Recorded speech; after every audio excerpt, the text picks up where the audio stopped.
Okay, so I'm going to be going over how to create a table.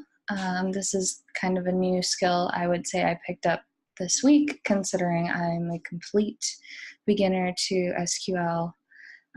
So I will just take you through that quickly. Essentially, when you create a table in SQL, you're describing the layout of the table to the program. So the first thing you want to do is select your database from the left-hand side over here. I had already, selected it. If you double click on it, you can expand it or collapse it, or use this little plus sign too. But I have gone ahead and selected this, and then I'm going to go ahead and come up here to new query so that we can type something in.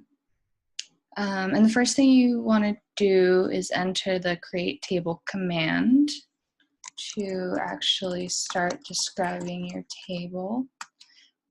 You want to name your table here. I'm just going to name it test for the purposes of this exercise.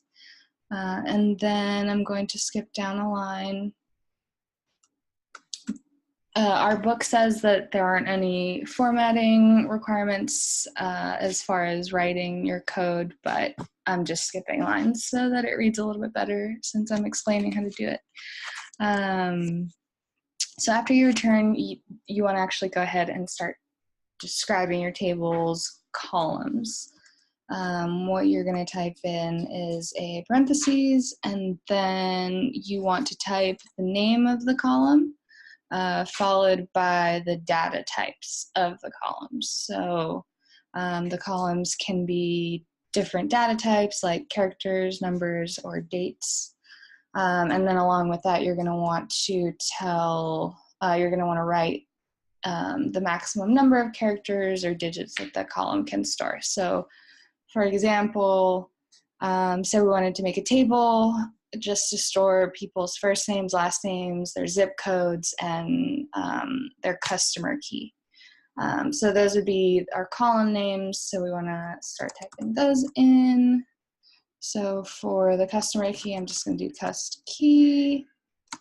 So that would be the name of the column. Then the data type for this is going to be characters, and then the maximum number would be 2. I will also make this the primary key, type a comma and enter, and then I'll keep going. I'm going to do last name,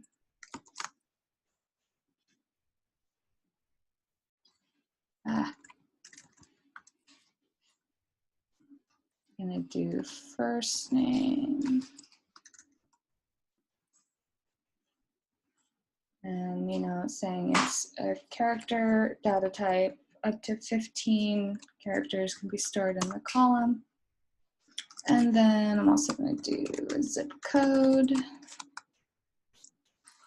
which will also be a character and 5.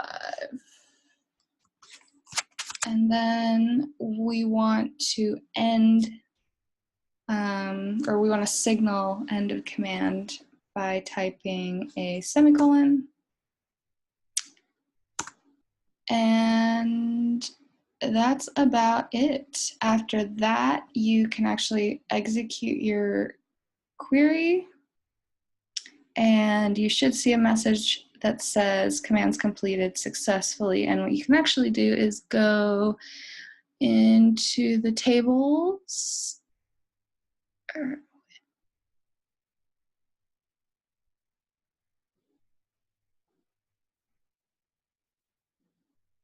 Oh, you know what? You have to refresh it. Once you refresh it, you can go into your tables, and your table should be right there. Test, yep. And just some things to note about the names of the columns. There are a couple in the book, but mainly, things like the names must start with the letter, they can't contain spaces, etc. and so on. So just check the book for that. But yeah, there you go. You just made a table.